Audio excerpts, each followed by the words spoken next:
Hello students, welcome to all exam place. I am Rohit. इस video में हम बात करेंगे how to crack IIT JEE. तो देखते हैं।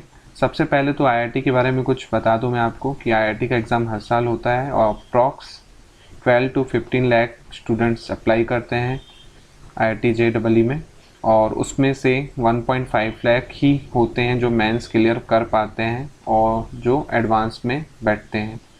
और एडवांस के लिए जो आईआईटी की सीट्स हैं फाइनली जो क्लियर करते हैं एडवांस, वो हैं ओनली 10,000। ओके, तो ये कुछ फिगर है तो आपको पता होना चाहिए एग्ज़ाम में बैठने से पहले। और रही बात टिप्स की, तो अब टिप्स से स्टार्ट करते हैं। तो पहला क्वेश्चन सबके माइंड में आता है कि कोचिंग मैं ज्वाइन करूं कि नहीं करूं आईआईटी के लिए, क्योंकि ज़्यादातर लोग कोटा या फिर ऐसे जो हब है आईआईटीएंस का, मक्का मदीना है आईआईटीएंस का, तो वहाँ पे सोचते हैं हम जाएं अपना लक ट्राई करें। तो ऐसी कोई बड़ी बात नहीं है। अगर आप अफोर्ड कर पाते हैं कोचिंग तभी आप ज्वाइन कीजिए, वरना मत कीजिए, क्योंकि बिना कोचिंग के भी आप आईआईटी क्रैक कर सकते हैं। कोई बड़ी बात नहीं है इसमें। मेन होता है आपका अप्रोच कैसा है, आपको फॉलो कैसे किया है। कोचिंग में एक्चुअली होता क्या है, आपको एक अप्रोच बताई जाती है। ओके, एक सिस्टमेटिक वे में पढ़ाया जाता है, तो आप वो सिस्टमेटिक वे को फॉलो करते हैं तभी जाके स्टूडेंट्स अच्छे से कर पाते हैं। क्योंकि देखिए, पढ़ता तो सबको ही है, सिलेबस सेम है, हर चीज़ सेम है, पढ़ता सब है, लेकिन कुछ ही चुनिंदा लोगों का क्यों होता है? क्योंकि उन लोग एक राइट अप्रोच के साथ चलते हैं और राइट वे के साथ चलते हैं, एक सिस्टमेटिक वे में पढ़ते हैं, तभी उनका होता है। तो कोचिंग में क्या करते हैं, जो एक्सपीरियंस फैकल्टी है, जिनको पता है कि आईआईटी का एग्ज़ाम ऐसा है और ये है, तो उनको एक अप्रोच बता देते हैं कि इस टाइप से आपको पढ़ना है। ठीक है, तो मैं आपकी हेल्प करूंगा उसके लिए, जो कोचिंग नहीं कर पा रहे, कोशिश करूंगा कि आप अप्रोच बता पाऊँ। तो सबसे पहले तो देखिए, कोचिंग ना करें या करें आप पे डिपेंड करता है। अगर पैसे हैं तो आप कर लीजिए। और रही बात नहीं करने वालों की, देखिए तो जो नहीं कर रहे हैं कोचिंग, तो उनके लिए मैं कहूँगा सबसे पहले तो 9, 10, 11, 12 ये 4 क्लासेस हैं जो आपका बेस है। अगर आपका बेसिक इन चारों क्लासों में क्लियर है तो आपको आईआईटी क्रैक करने से कोई नहीं रोक सकता। मेन होता है 9, 10 जो कि बेस होता है। आप बिल्कुल एंट्री लेवल में घुस रहे हैं तो आपको ये पता होना चाहिए, इसके सब्जेक्ट्स आपने पढ़े होने चाहिए, मैथ्स हो गया, साइंस हो गया, आपको आनी चाहिए अच्छे से, तभी आप 11, 12 की डिटेल में आप जा सकते हैं। ओके, तो जो स्टूडेंट्स अभी 9th में, 10th में या 11th में हैं, तो अभी से आप प्रिपरेशन कर सकते हैं, कोई बड़ी बात नहीं है। और जो 12th में है तो उनके पास इतना टाइम नहीं है कि आप वो आईआईटी का कर पाएँ प्रिपरेशन, क्योंकि या तो 1 साल आप गैप दे के करें या तो फिर पहले से करें, क्योंकि आपको फिर बोर्ड एग्ज़ाम भी देखना है और हर चीज़ देखना है, ये डिपेंड करता है। तो सबसे पहले तो जो कोचिंग नहीं कर रहे हैं या जो नहीं कर पाएंगे, तो उनके लिए तो सबसे पहले 9, 10th, 11th का अच्छे से सिलेबस आप कवर कीजिए। ठीक है, उसके बाद 12th का कीजिए, क्योंकि देखिए 11, 12th ऐसा है 90% सिलेबस यहीं से आता है। ओके, 10% हो गया यहाँ से पूछ लेगा या फिर थोड़ा और हायर लेवल से पूछ लेगा। 90% सिलेबस 11, 12th का ही होता है, तो वो पहले आपको कवर करना है। और बेसिक के लिए आपको 9th और 10th करना है। ठीक है, रही बात ये किससे करना है, तो एनसीईआरटी की बुक्स हैं उससे कीजिए, फ्री में मिलती हैं, ऑनलाइन सभी को मिल जाएंगी, कोई बड़ी बात नहीं है। और जो सीबीएसई बोर्ड्स वाले नहीं हैं या फिर स्टेट बोर्ड वाले हैं, हिंदी मीडियम वाले हैं, तो उनके लिए भी कोई बड़ी बात नहीं है, आप भी आईआईटी क्रैक कर सकते हैं। ऐसा कुछ नहीं है इसमें, हिंदी मीडियम, इंग्लिश मीडियम, कोई बड़ी बात नहीं होती है। सिलेबस सेम होता है, क्वेश्चन सेम होते हैं, कोई दिक्कत नहीं है, आप भी क्रैक कर सकते हैं और बहुत लोगों ने किया है बिना कोचिंग के भी।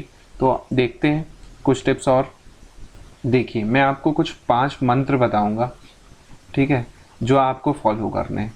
पहला तो है लर्निंग। ठीक है, आप जितना ज़्यादा पढ़ेंगे, जितना ज़्यादा सीखेंगे, उतना ज़्यादा बेटर रहेगा आपके लिए। ऐसा नहीं आप सोचेंगे ये टॉपिक मेरे को अच्छा नहीं लग रहा तो मैं इसे छोड़ दूँ, तो बिल्कुल ना कीजिए। कोई भी टॉपिक हो, अगर सिलेबस में मेंशन है तो आपको पढ़ना ही है और सीखना है उसे। ठीक है, दूसरी चीज़ है प्रैक्टिस। प्रैक्टिस के बिना आप कुछ नहीं कर सकते। आपको सब कुछ पता है लेकिन प्रैक्टिस नहीं की है तो आप कुछ नहीं कर पाएंगे, क्वेश्चन सॉल्व ही नहीं कर पाएंगे। तो प्रैक्टिस बहुत ज़्यादा इम्पॉर्टेंट है, बहुत ज़्यादा। ठीक है, ये हो गया। तीसरा होता है डेडिकेशन। तीसरा होता है डेडिकेशन। डेडिकेशन क्योंकि देखिए, अगर आपने एक दिन दिखाया कि नहीं मैं पढ़ूंगा, फिर दूसरे दिन से आप बोर हो गए कि यार नहीं हो पाएगा, तो ये गलत है बिल्कुल। डेडिकेशन रखना पड़ेगा आपको, बिल्कुल 100% आपको कॉन्फिडेंस के साथ पढ़ना पड़ेगा, एकदम कंसंट्रेशन के साथ पढ़ना पड़ेगा कि नहीं मेरे को करना है तो करना ही है, तभी जाके आपका होगा। ठीक है, तीसरा हो गया। फोर्थ पॉइंट जो है वो है टाइम मैनेजमेंट।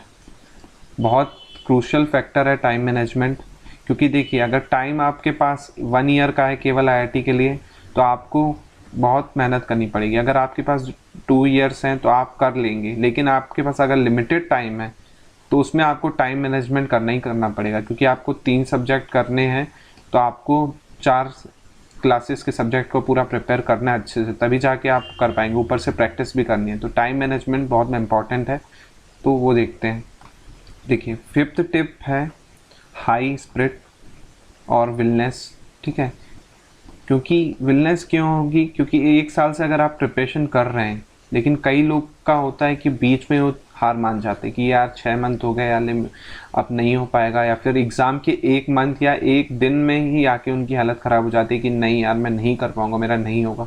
तो नेगेटिव थॉट नहीं लाना है, अपनी विलनेस को थोड़ा स्ट्रॉन्ग रखना है कि नहीं मेरा होगा ही होगा, ये मान के चलेंगे तभी आपका होगा। ऐसा कोई एग्ज़ाम नहीं है जो आप क्रैक नहीं कर पाएँ, ये आप पे डिपेंड करता है। ठीक है, अपने आप को सक्सेस होने से केवल आप ही रोक रहे हैं और कोई नहीं रोक रहा है। ओके, तो ये चीज़ हमेशा ध्यान रखें। चलिए देखिए अब टिप्स में देखता हूँ, दिखा देता हूँ आपको कुछ लिख के। देखिए पहला तो है आपको गोल सेट करना है कि मुझे आईआईटी क्रैक करना ही करना है। ओके, तभी आप कर पाएंगे। अगर आपके दिमाग में गोल नहीं होगा किसी चीज़ का तो आप उसके लिए वर्क ही नहीं करेंगे। तो आपको अगर करना है तो पहले तो आप गोल बनाइए कि मुझे आईआईटी क्रैक करना है।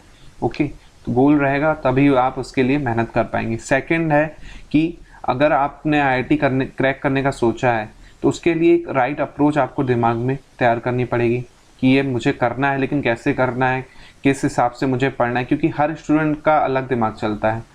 ओके, तो सब कोई अलग ढंग से सोचते हैं, ये चीज़ है। तो आपको अप्रोच देखनी पड़ेगी कि क्या अप्रोच से मुझे पढ़ना है। ठीक है, थर्ड जो है देखिए उसके बाद आपने अप्रोच भी बना ली, उसके बाद आपको आईआईटी के बारे में पूरा पता होना चाहिए, सिलेबस के बारे में पता होना चाहिए। मतलब एग्ज़ाम से रिलेटेड कोई भी चीज़ हो आपको A to Z पता होनी चाहिए कि हाँ मुझे ये क्राइटेरिया है, इतना है, सब चीज़ आपको पता होनी चाहिए, तभी आप उसके लिए फिर अप्लाई कर पाएंगे।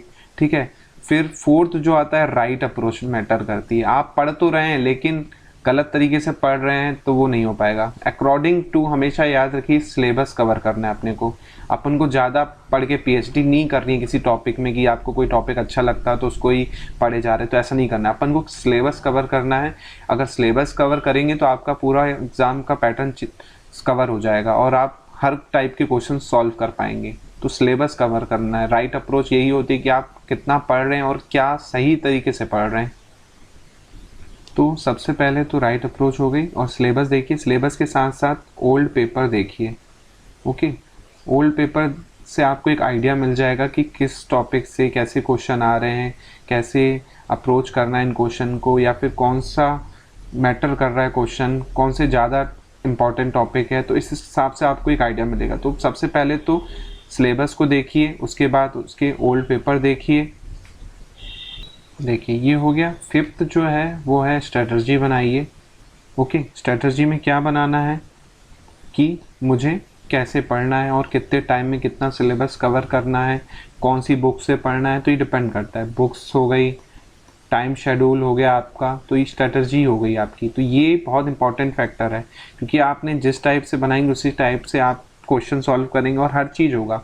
कोशिश कीजिए कि सिलेबस जल्दी कवर करें ताकि आपको प्रैक्टिस के लिए ज़्यादा से ज़्यादा टाइम मिल पाए। ठीक है, तो ये चीज़ हो गई। तो इसमें सबसे जो बड़ा फैक्टर आता है वो होता है टाइम मैनेजमेंट का, क्योंकि देखिए टाइम मैनेजमेंट ही अच्छा होगा तभी आप पूरा सिलेबस भी कवर कर पाएंगे, साथ में प्रैक्टिस भी कर पाएंगे। टाइम मैनेजमेंट बहुत ज़्यादा इम्पॉर्टेंट है, वो आपको ही करना पड़ेगा, क्योंकि हर स्टूडेंट्स का अलग होता है कि मुझे कैसे मैनेज करना है। हर स्टूडेंट की स्ट्रेटजी भी अलग होती है कि मुझे नहीं पहले फिजिक्स कवर करना है या मुझे मैथ्स कवर करना है, तो वो आप पे डिपेंड करता है। ठीक है, दूसरी बात ये है डेडिकेशन होना चाहिए आप में। डेडिकेशन नहीं है तो आप नहीं कर पाएंगे, क्योंकि 1 साल का टाइम देना होगा आपको, अपनी लाइफ का 1 साल आपको इस एग्ज़ाम के लिए देना होगा, क्योंकि आपको बहुत कुछ पढ़ना है, बहुत प्रैक्टिस करना है, तो टाइम लिमिटेड है। तो 1 साल आप प्रैक्टिस करें, क्वेश्चन सब चीज़ करना होगा। तो आपको डेडिकेशन मैटर करता है, क्योंकि कई लोग हैं जो बीच में आके हार जाते हैं कि मुझे नहीं करना या मैं नहीं कर सकता, मैं उस काबिल नहीं हूँ, मुझे नहीं बन रहा। तो ऐसा कुछ नहीं है। आप अगर डेडिकेटेड रहेंगे, नहीं मैं 1 साल है, 1 साल के अंदर मुझे कंप्लीट करना है और मेरे को क्रैक करना ही करना है और मेरा होना ही होना है, ये आप रखेंगे ना दिमाग में, माइंड में, तो आपको बूस्ट मिलता रहेगा। साथ में आप कोई भी एग्ज़ाम हो, चाहे IAS का हो, चाहे गेट हो, चाहे कैट हो, कोई भी एग्ज़ाम हो, तो मेन होता है आपका डेडिकेशन कितना है। ओके, देखिए नेक्स्ट जो है वो है नेगेटिव थॉट। क्योंकि कई लोग ऐसे रहते हैं, उनको नेगेटिव थॉट बहुत आते हैं कि मेरा नहीं होगा। अगर आपके पास नेगेटिव थॉट्स हैं तो बिल्कुल नहीं होने वाला आपका। तो सबसे पहले तो ये जो नेगेटिव वाइब है या नेगेटिव टाइप के लोग हैं, उनसे दूर ही रहिए कि नहीं यार IIT अपना नहीं हो सकता, हम हिंदी मीडियम से हैं, या आप इंग्लिश मीडियम के हैं तो उनका हो जाएगा, हम हिंदी मीडियम वाले हैं, हम MP बोर्ड वाले हैं या फिर बिहार बोर्ड वाले हैं। तो ऐसा कुछ नहीं है। बहुत लोग हैं जो हिंदी मीडियम से हैं लेकिन IITian हैं, AS ऑफिसर हैं। तो ये चीज़ आपके माइंड में रखना है। ओके, आपके पास रिसोर्सेज की कमी है, कोई बड़ी बात नहीं है, ज़रूरी नहीं है सबके पास रिसोर्सेज होते हैं। तो ये नेगेटिव थॉट बिल्कुल नहीं लाना है। जितना रिसोर्सेज है आपके पास, उसी से आप हेल्प लीजिए और उसको कवर कर लीजिए। आप जहाँ पॉजिटिव वे में सोचेंगे, ईजिली आप क्रैक कर पाएंगे। कोई बड़ी बात नहीं है IIT क्रैक करना। ओके, स्टूडेंट ही जाते हैं, कहीं बाहर से नहीं आते, कोई वैसा नहीं होता है। ओके, तो ये चीज़ याद कीजिए। उसके बाद जो इम्पॉर्टेंट है वो है सिलेबस। सिलेबस कैसा है, क्या पढ़ना है, कितना पढ़ना है, PhD तो नहीं करनी है कोई सब्जेक्ट में, तो वो आपको डिपेंड करता है। ठीक है, तो ये चीज़ हमेशा दिमाग में रह के चलिए कि मुझे सिलेबस कवर करना है विद इन टाइम पीरियड। और कोई भी सब्जेक्ट जो आपको अच्छा लगता हो, तो ऐसे नहीं उसमें आप PhD कर डालें, नहीं, बेसिक नॉलेज लेना है सब्जेक्ट का। प्रैक्टिस बहुत करनी है, क्योंकि प्रैक्टिस यहाँ पे इम्पॉर्टेंट रोल प्ले करती है। अगर आपने बेसिक क्लियर किया है लेकिन प्रैक्टिस नहीं की तो कोई फ़ायदा नहीं है पढ़ने का। प्रैक्टिस बहुत ज़्यादा इम्पॉर्टेंट है। अगर आप 3 आवर थ्योरी पढ़ते हैं तो 5 आवर की प्रैक्टिस चाहिए ही चाहिए आपको, बिना उसके आप नहीं कर पाएंगे। ओके, तो ये चीज़ फॉलो करेंगे तो आपका अच्छे मार्क्स से, अच्छे रैंक से क्वालिफाई हो जाएगा। तो याद रखिएगा। तो फ्रेंड्स, ये वीडियो पसंद आई हो तो प्लीज़ इसे लाइक करें, शेयर करें स्टूडेंट्स के साथ, अपने कज़न के साथ, अपने ब्रदर के साथ। ओके, और चैनल को सब्सक्राइब करें। और मैं कोशिश करूँगा कि IIT का पूरा सिलेबस कवर करूं और आपको वीडियो लेक्चर प्रोवाइड करूं, और काफ़ी हेल्पफुल रहेगा आपके लिए जो, ठीक है। तो मैं कोशिश ज़रूर करूंगा कि पूरा सिलेबस कवर कर लूं, और उन स्टूडेंट के लिए काफ़ी हेल्पफुल रहेगा जो कोचिंग अफोर्ड नहीं कर पाते। तो कोशिश करूंगा आपको क्विज़ेस और वीडियो लेक्चर के साथ साथ स्टडी मटेरियल भी प्रोवाइड करूं। तो उसके लिए आप प्लीज़ चैनल को सब्सक्राइब कीजिए, और कोई डाउट हो तो आप कमेंट करके मुझे पूछ सकते हैं। और मेरा व्हाट्सअप नंबर है 7049240399। इस पे भी आप मैसेज करके मुझे ज्वाइन कर सकते हैं। और मेरी वेबसाइट है allexamplace.com पे आप विज़िट कीजिए क्विज़ेस के लिए और स्टडी मटेरियल के लिए। Thank you.